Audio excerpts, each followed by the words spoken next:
నన్ను పచ్చి బూతులు తిట్టినా, నన్ను వక్రీకరించినా, నన్ను రోడ్డు మీదకి లాగిన నేను ఎప్పుడు మౌనంగానే ఉన్నా. కానీ వైసీపీని నాయకులు, విమర్శించే నాయకులు ప్రత్యేకంగా చెప్తున్నాం, సనాతన ధర్మాన్ని జోలికి రాకండి. తప్పు జరిగితే తప్పు జరిగిందని ఒప్పుకోండి, లేదా మాకు సంబంధం లేదని చెప్పండి. అంతేగాని మళ్ళీ అడ్డగోలుగా మాట్లాడితే ఎవ్వరూ క్షమించం. ఇక్కడ మీరు కూడా హిందువులే. పొన్నవూరు సుధాకర్ రెడ్డి గారు మీరు హిందువులే. నోటికొచ్చినట్టు మాట్లాడకండి. తమాషాలుగా ఉందా మీకు? సరదాలుగా ఉన్నాయా? మొన్నటికి మీద ప్రకాష్ రాజ్ గారు మాట్లాడారు నా మీద. అరే నేను మాట్లాడుతుంది ఒక హిందువులు అపవిత్రం గురించి మాట్లాడుతున్నాను. ఇందులో ప్రకాష్ రాజ్ గారికి సంబంధం ఏంటి? ఇందులో నేను ఇంకొక మతాన్ని నిందించానా? ఇస్లాంని నిందించానా? క్రిస్టియానిటీని నిందించానా?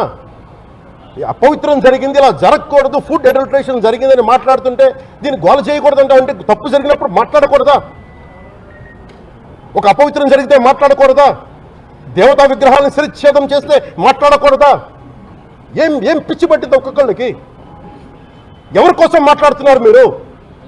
ప్రకాష్ రాజ్ కూడా చెప్తా ఉన్నాను, నాకు మీరంటే గౌరవం. I have extreme respect for you. కానీ when it comes to secularism, Prakash Raj garu, it is a two-way, not one-way. I have extreme respect for you. You know that. Secularism is always two-way, it is not one-way. హిందువుల మీద దాడి జరిగినప్పుడల్లా వచ్చి మాట్లాడటం తప్ప, అన్య మతాల మీద జరిగితే నేను కూర్చొని ఇంతమంది కౌలు రైతులకు ఇచ్చాను, ఎంతమంది ముస్లిం ఇస్లాం రైతాంగానికి ఇచ్చాను. నేను ఇదే ఎన్ని మద్రాసాలకి డబ్బులు ఇచ్చాను. నేను 25 లక్షలు 30 లక్షలు ఇచ్చాను. నేను ఇచ్చినవాడిని. నేను నాకు అన్య మతం ఇస్లాం మీద గౌరవం ఉన్నవాడిని, క్రిస్టియానిటీ మీద గౌరవం ఉన్నవాడిని. చిన్నప్పటి నుంచి కూర్చొని మిషనరీ స్కూల్లో చదువుకున్నవాడిని. నా టీచర్ చెప్పే సూక్తి, తను తగ్గించుకున్నవాడు హెచ్చింపబడినని చెప్పి బైబుల్ సూక్తిని ప్రతిసారి కోట్ చేస్తూనే ఉంటాను. ఇది నా గౌరవం, ఇది నేను చూపించే గౌరవం. మీరు మాట్లాడితే కూర్చొని నేను పాటించే ధర్మానికి అపవిత్రం జరిగినప్పుడు మాట్లాడకూడదు, మౌనంగా ఉండాలి. సెక్యులరిజంకి విఘాతం అంటే ఏంటి? సెక్యులరిజంకి విఘాతం నా ఇంటి మీద దాడి జరిగినప్పుడు నేను మాట్లాడకూడదా? నా ఇల్లు 10 మందికి ఆశ్రయం ఇస్తుంది. నా సనాతన ధర్మం అన్ని ధర్మాలకి ఆశ్రయం అయితే దానికి దాడి జరిగినప్పుడు, దాని మీద అపవిత్రం జరిగినప్పుడు దానికి కూడా మాట్లాడకూడదంటే ఏం మాట్లాడాలి మీతోటి? ప్రకాష్ రాజ్ గారు, you have to learn your lessons. I respect you. It's not just Prakash Raj garu, all the people who thinks in the name of secularism, you're going haywire. Let me tell you guys, we are extremely hurt.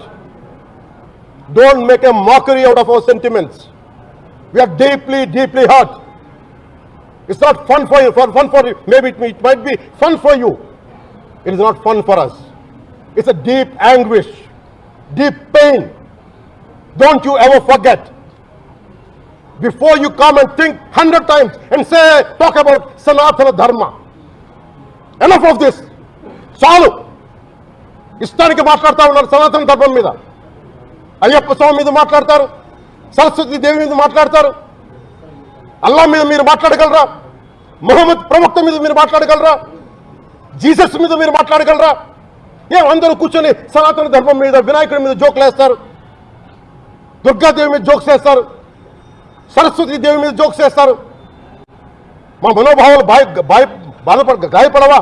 మాకు బాధ ఉండదా? అందుకే నేను ప్రతిపాదించింది ఏంటంటే ప్రతి దానికి రావలేకపోతున్నాం. సనాతన ధర్మ రక్షణ board is order of the day. ప్రతిసారి కూర్చోబెట్టి మేము డిఫెండ్ చేసుకోలేం. ఇది ప్రతి సగటు హిందువు తాలూకు ధర్మం. ఇదే ఇస్లాం మీద దాడి జరిగితే ఎంతమంది బయటకు వస్తారు? ఎంతమంది నిరసన తెలియజేస్తారు? రోడ్ల మీదకి రమ్మని చెప్పట్లా. కనీసం మీకు కోపం కూడా లేకపోతే మేము ఏం చేస్తాం? గుడికి వెళ్ళే ప్రతి హిందువు బాధ్యత కాదా ఇది? నా ఒక్కరి బాధ్యతైనా, మా బాధ్యతైనా మీది కాదా? ధర్మాన్ని పరిరక్షించడానికి మీ బాధ్యత కాదా?